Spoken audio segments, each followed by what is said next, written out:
தமிழ்நாடு அரசியல் களத்தில் புதிதாக தொடங்கிய ஒரு கட்சி இந்த அளவுக்கு ஆக்டிவாக இருப்பது இதுவே முதல் முறை.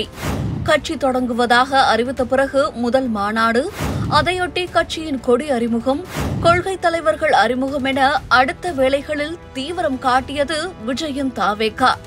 ஆனால் அதன் பிறகு பொதுவெளியில் விஜயை பார்க்கவே முடியவில்லை.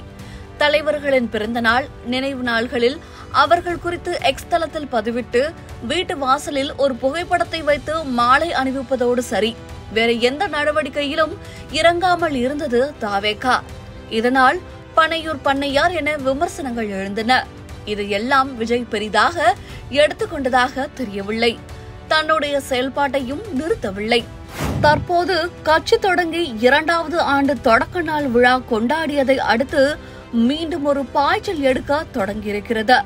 விசிகாவிலிருந்து பிரிந்திருந்த ஆதவ் அர்ஜுனாவையும் அதிமுகவின் ஐடி விங் இணை செயலாளர் நிர்மல்குமாரையும் கட்சியில் சேர்த்து எல்லோருக்கும் அதிர்ச்சி வைத்தியம் கொடுத்தார்.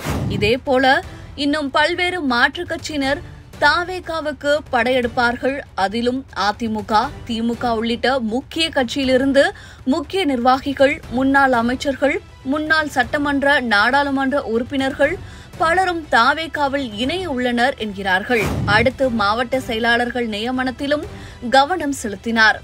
தற்போது பூத் கமிட்டி அமைப்பது, அணிகள் உருவாக்குவது, பொதுக்குழு, செயற்குழுக்களை கூட்டுவதற்கான ஏற்பாடுகளில் இறங்கியிருப்பது, சுற்றுப்பயணத்துக்கான திட்டங்களை வகுப்பது, உறுப்பினர்கள் சேர்க்கை என சுறுசுறுப்பாகியிருக்கிறது.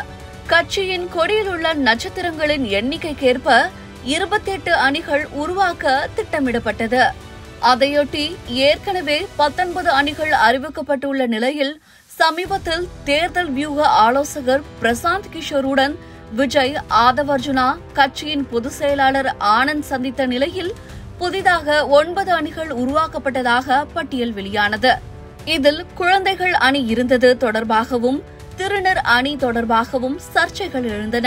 அது மட்டுமல்ல, பட்டியல் சமூகம், சிறுபான்மையினர், பிற்படுத்தப்பட்டோர் அணிகள் இல்லை என்ற விமர்சனங்களும் எழுந்தன. ஆனால் அதையெல்லாம் பொருட்படுத்தாமல் பூத் கமிட்டி அமைப்பதில் தீவிரம் காட்டி வருகிறார் விஜய். அதன்படி கட்சியின் சார்பில் 70,000 பூத் கமிட்டி நிர்வாகிகள் நியமனம் செய்ய வேண்டும். அதையும் இன்னும் ஒரு சில வாரங்களில் முடிக்க வேண்டும் என மாவட்ட, மாநில நிர்வாகிகளுக்கு தலைமையிலிருந்து உத்தரவு பறந்திருக்கிறது.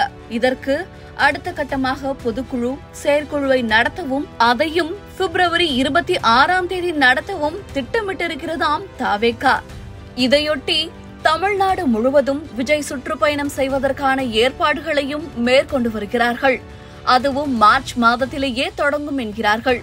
மேலும் உறுப்பினர் சேர்க்கையை விரைவுபடுத்தவும், மற்ற கட்சிகளைப் போல அல்லாமல் உரிய ஆவணங்களோடு டிஜிட்டல் முறையில் உறுப்பினர்கள் சேர்க்கையை நடத்தி அனைவருக்கும் உறுப்பினர் அட்டை வழங்கவும் திட்டமிட்டிருக்கிறார்களாம். இவையெல்லாம் முடிந்த கையோடு தேர்தலை எதிர்கொள்ளவும் வியூகங்கள் வகுக்கப்பட்டு வருகின்றன என்கிறார்கள் தாவேக சீனியர்கள். விமர்சனங்களை பொருட்படுத்தாமல் தான் வகுத்த வழியில் நிதானமாக சென்று கொண்டிருக்கிறார் விஜய்.